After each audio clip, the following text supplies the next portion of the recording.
सजात्म स्वरूप परम गुरु शुद्ध चैतन्य स्वामी नमः।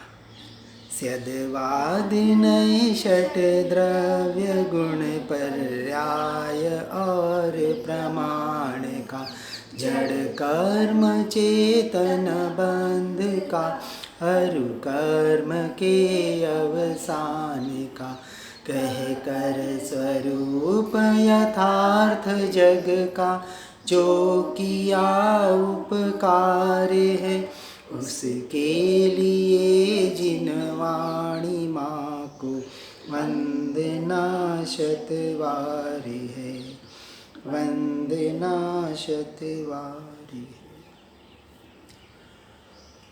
श्री प्रवचन सार जी गाथा 46 में हमने देखा जैसे केवली परमात्मा को शुभाशुभ परिणामों का अभाव है, उसी प्रकार सभी जीवों के सर्वथा शुभाशुभ परिणामों का अभाव नहीं समझना चाहिए। बहुत गहरी बात बताइए। पहले से 12वें गुण स्थानक तक जीव को छद्मस्त जीव कहा जाता है। अपेक्षा से हमने सुना है, पढ़ा है कि 11वां गुण स्थानक से भी जीव नीचे गिर के निगोद तक जा सकता है, वहाँ तक खतरा है। इसलिए यह जो शुभाशुभ परिणाम है, निश्चय का कथन सुन के कि ये मेरा स्वरूप नहीं है, स्वभाव नहीं है, फिर भी पर्याय में जो परिणाम हो रहे हैं, उन जो शुभाशुभ भावों का परिणमन हो रहा है, जो एक समय का भी सत्य क्यों न हो, लेकिन सत्य तो सत्य है, उसका स्वीकार भी करना ही पड़ेगा। उसका अभी अभाव हुआ नहीं है व्यवहार की अपेक्षा से। निश्चय से संपूर्ण तो अभाव है, हमें निश्चयाभासी नहीं बनना है, इस अपेक्षा से यह समझना है। अब आगे गाथा 47 में कहते हैं कि पुनः प्रकृत का यानी चालू विषय का अनुसरण करके अतीन्द्रिय ज्ञान को सर्वज्ञ रूप से अभिनंदन करते हैं, अर्थात अतीन्द्रिय ज्ञान सबका ज्ञाता ही है, ऐसे उसकी प्रशंसा करते हैं।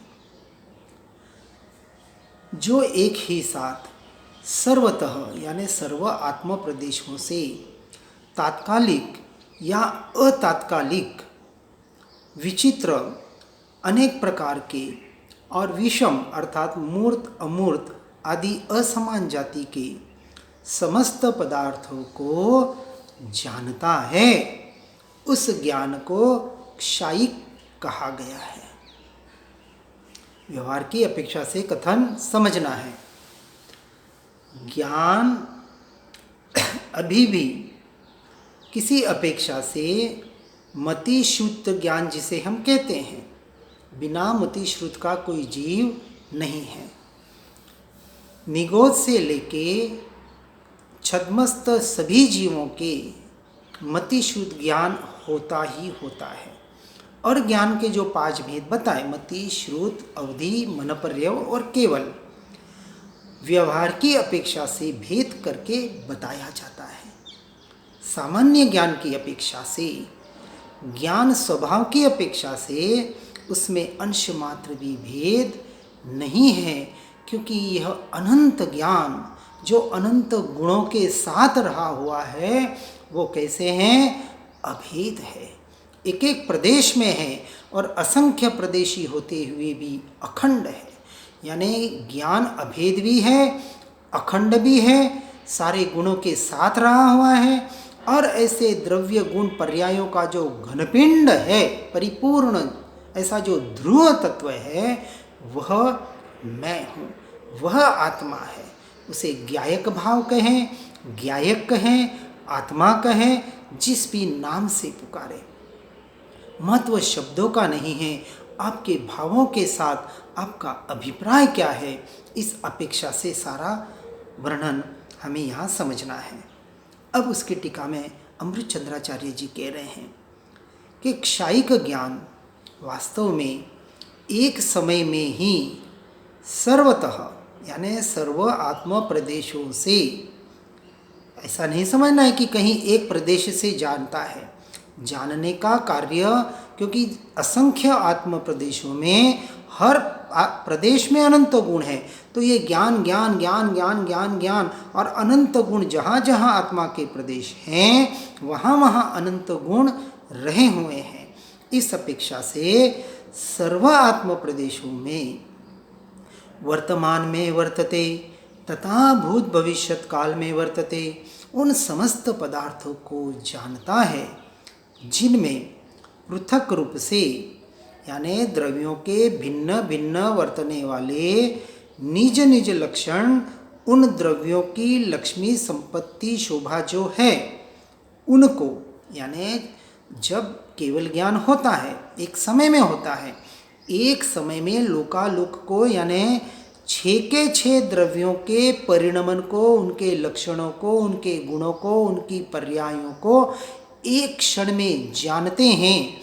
और जानते हैं कहने से भी जानने में आते हैं, क्योंकि उस वक्त भी जब ये स्व और पर प्रकाशक ज्ञान का स्वभाव है, तो पर जब जानने में आता है उसी समय उनका उपयोग किनका, केवली परमात्मा का कहाँ है, अपने ज्ञान स्वभाव में है। और हमें भी इसी का निरंतर अभ्यास करना है कि आज हम केवल ज्ञान को प्राप्त करना चाहते हैं तो अभ्यास केवल ज्ञान के लक्ष्य से करना पड़ेगा। इसलिए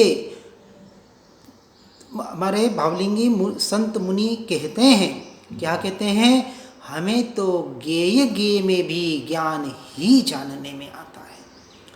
तो जब ज्ञेय जानने में आ रहा है, यह ज्ञान का विषय बनता है, तब दृष्टि का विषय उसी क्षण उसी समय दृष्टि का विषय ज्ञान स्वभावी चैतन्य स्वभावी भगवान आत्मा ऐसा ज्ञायक भाव बनता है।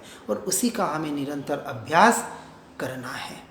और अभ्यास ऐसा हो जाए, ऐसा रटन हो जाए कि ऐसा जाप अजपा जाप हो जाए कि फिर विचार भी न करना पड़े कि मैं ज्ञान मात्र हूँ। अभी विचार करना पड़ता है, विकल्प करना पड़ता है। शुरुआत तो वहीं से होगी। अभी लगता है बुद्धि से काम हो रहा है, विकल्प से काम हो रहा है। अरे भैया, प्रारंभिक अवस्था में तो बाहर से ही काम होगा भाई। सीधा तो है नहीं कि सीधी ज्ञान स्वभाव में रमणता हो जाए, और सीधा हो जाए तो केवल ज्ञान हो जाए। हमें वहाँ तक ही पहुँचना है। और ऐसे एक समय में जो केवल ज्ञान की पर्याय है, उसमें सभी पदार्थों को पृथक रूप से वर्तते स्वलक्षण रूप लक्ष्मी से आलोकित अनेक प्रकारों के कारण वैचित्र प्रकट हुआ है, और जिनमें परस्पर विरोध से उत्पन्न होने वाली असमान जातीयता के कारण वैषम्य प्रकट हुआ है। भिन्न भिन्न पदार्थ हैं, हर पदार्थ के एक एक पदार्थ के अनंत गुण है, एक एक जीव में अनंत गुण रहे हुए हैं, एक एक गुण की अनंत पर्याय हैं। ऐसे भिन्नता होते हुए भी, परस्पर विरोध होते हुए भी, वैषम्य होते हुए भी, असमान जाति के होते हुए भी सभी द्रव्यों को, उनके गुणों को, उनकी पर्यायों को एक समय में जानते हैं। इसी बात को युक्तिपूर्वक समझाते हैं कि क्रम प्रवृत्ति के हेतुभूत शयोक्षम अवस्था में रहने वाले ज्ञानावरणीय कर्म पुद्गलों का उसके क्षायिक ज्ञान के अत्यंत अभाव होने से वह तात्कालिक या अतात्कालिक पदार्थ मात्र को समकाल में ही प्रकाशित करता है। क्योंकि केवल ज्ञान में जो ज्ञानावरणीय कर्म था, 4 घातीय या कर्म बताए, दर्शनावरणीय, ज्ञानावरणीय, मोहनीय और अंतराय, ये चारों घाती कर्म क्षय हो रहे हैं। कितने समय में हो रहे हैं, कितनी देर में हो रहे हैं? अंतर्मुहूर्त में कहाँ, लेकिन अंतर्मुहूर्त में नहीं होते हैं। अंतर्मुहूर्त में तो वो धारा चढ़ रही है, लेकिन सारा एक समय, यानी जिस क्षण 12वें गुण स्थानक में वो पहुँचते हैं और 12वें से 13वें में पदार्पण करते हैं, उस क्षण ऐसे कहा जाता है कि जैसे कोई रेत का पुतला ढह जाता है, बिखर जाता है, उसी तरह यह 4 घाती कर्म पूरे के पूरे बिखर जाते हैं। अब उसको युक्ति से समझने का प्रयास करना है।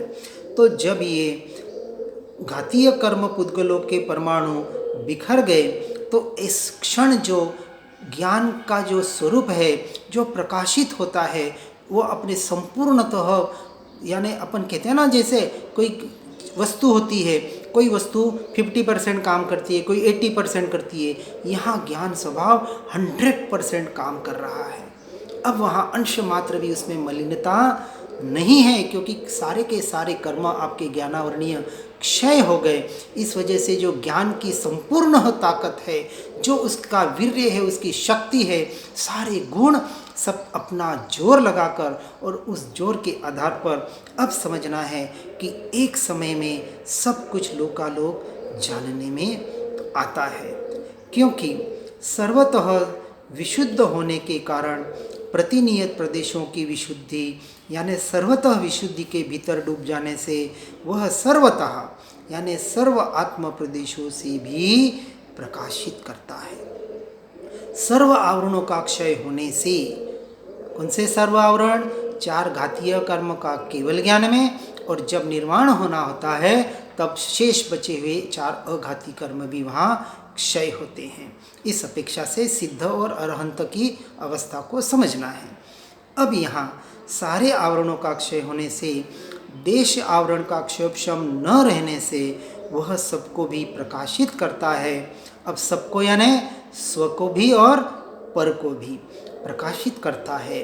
और सर्व आवरणों का क्षय होने से सर्व प्रकार ज्ञानावरण के क्षय के कारण, सर्व प्रकार से क्षोभक्षम के कारण, यानी अमुख ही प्रकार के पदार्थों को जानने वाले ज्ञान के आवरण में निमित्तभूत कर्मों का क्षोभक्षम, पहले कर्म थे तो जानने का लिमिटेशन था, अब जानना जानना जानना जो ज्ञान के द्वारा जीव का हो रहा है, वहाँ अब लिमिटेशन नहीं है, इनफिनाइट, वो अनंत जानना हो रहा है। और उस अनंत में परद्रव्य जानने में आ रहे हैं, स्वयं आत्मा के असंख्य प्रदेश जानने में आ रहे हैं।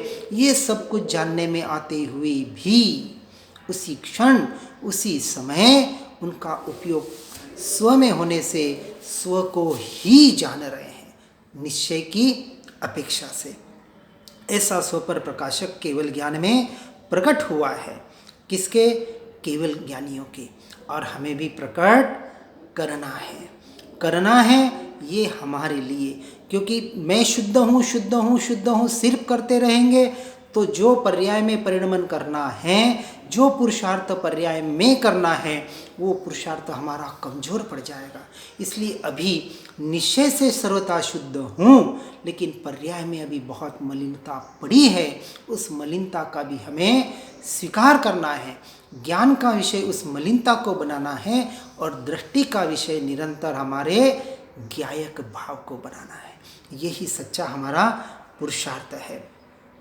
इसलिए असमान जातीय ज्ञानावरण के क्षय के कारण, असमान जाति के पदार्थों को जानने वाले ज्ञान के आवरण में निमित्तभूत कर्मों के क्षय के कारण, ऐसे यानी समान जाति के यानी स्वयं के मुझ आत्मा के द्रव्य गुण पर्याय भी जानने में आ रहे हैं, और असमान जाति के यानी अन्य जीवों के और अन्य पदार्थों के, अन्य द्रव्यों के, सभी के पदार्थ सूक्ष्म से सूक्ष्म यानी हर पर्याय, हर गुण, हर द्रव्य को जानते हैं या जानने में आते हैं। इस प्रकार से केवल ज्ञान का स्वरूप बताने का इस गाथा के द्वारा प्रयास किया गया है। और मूलतः इस बात को समझना है कि इस सबको प्रकाशित करने वाला जो मुख्य गुण है वह ज्ञान गुण है। इसलिए ज्ञान की मुख्यता से ही आत्मा की अनुभूति की बात बताई जाती है।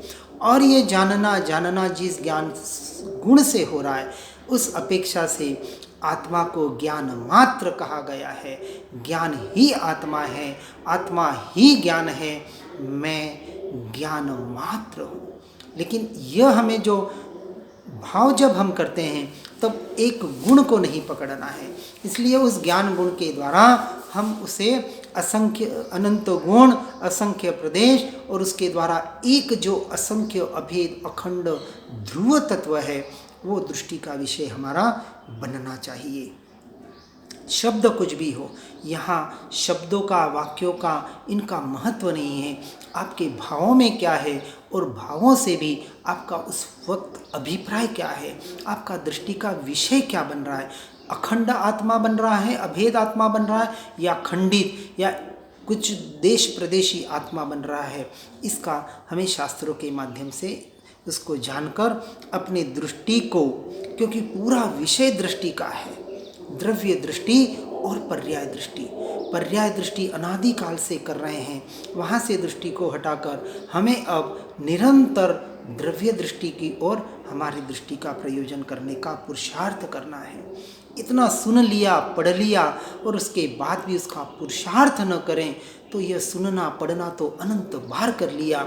अब पूरा जोर हमें उस प्रैक्टिकल यानी प्रायोग्य लब्धि पर देना है। पूरा जीवन हमारा एक प्रयोगमय बन जाए। अब सुनना पढ़ना ये श्रुतमति भी बाजू में रह जाए। मास्तुस मुनि ने जो कार्य किया, शिवभूति मुनि ने जो कार्य किया, उसी कार्य को अब हमें करना है। कौन सा कार्य? ताव कायम ठाणेणम मोनेणम झाणेणम अपाणम वो सिरामी। काया की तरफ से ऐसी दृष्टि हट जाए, उसको ऐसा वो सिरा दिया जाए, ऐसा काया का उत्सर्ग हो जाए कि वह ध्यान की घटा भीतर में ऐसी प्रकट हो जाए। कैसी घटा? कि सारे मिथ्यात्व तो जड़ मूल से उखड़ जाए, परंतु उस ध्यान की घटा से के द्वारा हम अपने उपयोग को उपयोग में, ज्ञान को ज्ञान में, उस ज्ञायक भाव में स्थिर करने का प्रयास और पुरुषार्थ करें। इसलिए जो कहा ध्यान 12 तप में स्वाध्याय, ध्यान और कायोत्सर्ग, अंतिम जो 3 विषय बताए हैं, ये 3 तप, तपसा निर्जरा च, तत्वार्थ सूत्र में कहा कि ये तप निर्जरा के कारण बनते हैं। तो बाह्य तप की बात यहाँ नहीं हो रही है, क्योंकि निर्जरा तो अंतर तप से ही होती है। स्व का अध्याय, यहाँ व्यवहार अध्याय की भी बात नहीं, क्योंकि जो निर्जरा का कारण है वो सिर्फ और सिर्फ निश्चय बनता है, व्यवहार नहीं बनता है। आपने कितना क्षोभक्षम ज्ञान अर्जित किया है, कितने शास्त्र पढ़े हैं, कितने शास्त्र और पद आपको कंठस्थ है, उसका यहाँ विशेष महत्व नहीं है। भले आपने एक ही शब्द पकड़ा और इस शब्द के आधार पर यदि आप स्व का अध्याय यानी अपनी आत्मा का चिंतन, भेद ज्ञान, भेद विज्ञान के द्वारा अपने उपयोग को भीतर लाकर यदि काया का उत्सर्ग करके उस ध्यान की घटा तक, उस ध्यान के वास्तविक यानी आत्मरमणता तक पहुंच रहे हैं, तो आपको किसी भी वस्तु की, बाह्य पदार्थों की जरूरत नहीं है। इस बात को हमें गहराई से समझना है। इसलिए केवल ज्ञान एक ही समय में सर्व आत्म प्रदेशों से समस्त द्रव्य, क्षेत्र, काल, भाव को जानता है। समस्त यानी स्व को भी और पर को भी। लेकिन पर जब जानने में आते हैं तब केवल ज्ञानियों का जैसे उपयोग सहज ही अपने में स्थिर है, अब वहाँ करना नहीं पड़ रहा है। अभी तो हमें विकल्पों के द्वारा, प्रयोगों के द्वारा जबरदस्ती करना पड़ रहा है, क्योंकि वो दशा जब 7वें गुणस्थानक में, अप्रमत्त दशा में, निर्विकल अवस्था में, शुद्धोपयोग में, अनंत काल के लिए जब भावलिंगी मुनि अपनी आत्मा में लीन होते हैं, तो अपेक्षा से तो यूं कहें कि जिन्होंने केवल ज्ञान पाया, उनका केवल ज्ञान का वह अभ्यास तो नहीं कहेंगे, वो स्थिरता, आत्मस्थिरता, आत्मरमणता 7वें गुणस्थानक से ही शुरू हो चुकी थी। वो तो उसका रिजल्ट 48 मिनट या अंतर्मुहूर्त के बाद आता है, लेकिन जब लीन रहें 7वें गुणस्थानक में, उस वक्त से उनका केवल ज्ञान की पर्याय शुरू हो गई थी। तब जाके उस 13वें गुणस्थानक तक पहुँचे और उसके बाद तो अनंत काल के लिए अब बाहर आने की, कितना भी कोई लाने का प्रयास करें, अब वो निरंतर अपने स्वरूप में ही रहेंगे। और ऐसे केवल ज्ञान का जो स्वरूप है, उस स्वरूप को समझकर अब हमें क्या करना है, इसका हमें स्वयं से स्वयं को विचार करना पड़ेगा कि ऐसा अमूल्य अमूल्य कहा बहु पुण्य केरा पुंजति शुभ देह मान मनो मिलो। बार बार इसके ज्ञानी पुरुषों ने, भावलिंगी मुनियों ने, संतों ने, सभी ने इसके ऊपर ही जोर दिया है कि यह मनुष्य भव मिला है। हम कहते हैं कि हे परमात्मा, मुझे भवो भव तेरी सेवा करने का तेरा ही मार्ग मिले। भवो भव तुम चरणों सेवा, हूँ तो मांगू छो देवाधि देवा। हम तो कहते हैं, हम झूठ बोलते हैं भगवान के सामने जाके। क्यों झूठ बोल रहे, विचार करें। ये सिर्फ एक वाणी, कुछ पुद्गल का परिणमन हम कर देते हैं, और जैसे ही मंदिर से बाहर निकले क्या करते हैं? अरे भवो भवो में मांग रहे, इस भव में मिला उसका क्या? अब कह रहे महाविद्य क्षेत्र में जाके फिर मोक्ष जाएंगे। अरे भैया, जो महाविद्य क्षेत्र में काम करना है वो काम करने को तुझे यहाँ बताया जा रहा है, वहाँ जाके भी क्या करेगा? और वहाँ जाके जो करना है वो आज यहाँ हो सकता है, तो आज से नहीं, अभी से क्यों नहीं? संसार में देखो, कल करे सो आज, आज करे सो अब। अभी 1 करोड़ का फायदा होता होगा तो खाना छोड़ के, सब सारे काम छोड़ के भाग जाएगा। विचार करें। और ये कह रहे हैं हमको भवो भव तुम चरणों की सेवा चाहिए। अरे भैया, इस भव में तो पहले कर ले पूरी, फिर अगले भव की सोचना, फिर महाविद्य की सोचना। सामने थाली पड़ी है, पंच पकवान पड़े हैं, और हम वो ख्यालों में डूबे हैं कि मुझे पंच पकवान खाने हैं। अरे सामने पड़े खा ले। यही काम हम कर रहे हैं और अनादि से कर रहे हैं। जब जब यह मार्ग मिला, हमने वितराग परमात्मा को, ज्ञानी पुरुषों को यही आश्वासन किया, हे भव भव में आप ही मिलना मुझे। किसको मिलना है, क्या पाना है? भव भव में ज्ञानी पुरुष क्या कहेंगे, परमात्मा क्या कहेंगे? अरे भैया, ये तेरी मेरी प्रतिमा को देख के तो समझ। क्या समझ? अब पाँव पे पाँव जैसे हम धर के बैठे, वैसे तू पाँव पे पाँव धर के बैठ जा, एक जगह स्थिर हो जा, हाथ पे हाथ धर के बैठ जा, कर्तृत्व बुद्धि को छोड़ दे, मैंने किया, मैं करता हूँ। और इस नासाग्र दृष्टि बता रही है कि अब बाहर से दृष्टि को हटाकर दृष्टि को अंतर में करनी है। इतना सा तो काम करना है, और क्या करना है? फिर भी जीव धर्म के नाम पर भी कह रहा है, सुन रहा है, पढ़ रहा है, लेकिन पुरुषार्थ, यथार्थ पुरुषार्थ नहीं कर पा रहा है। इसलिए सारा जीवन अब जितना भी शेष है, और खास करके 60 साल वाल के ऊपर वालों के लिए तो जो निवृत्ति क्षेत्र बताया गया है, जो संन्यस्त आश्रम की व्यवस्था है, अरे कम से कम वानप्रस्थ तो बने। वानप्रस्थ किसको कहा? कि कुछ दिन ऐसी जगहों में जहाँ ऐसे स्वाध्यायी सत्संगी मिले, अपना काम एकांत में जाके कर सके, कुछ दिन घर पे आ जाए। और संन्यस्त यानी परमानेंट छूट सके तो बहुत अच्छी बात है। यहाँ कोई दीक्षा की बात नहीं कर रहे हैं।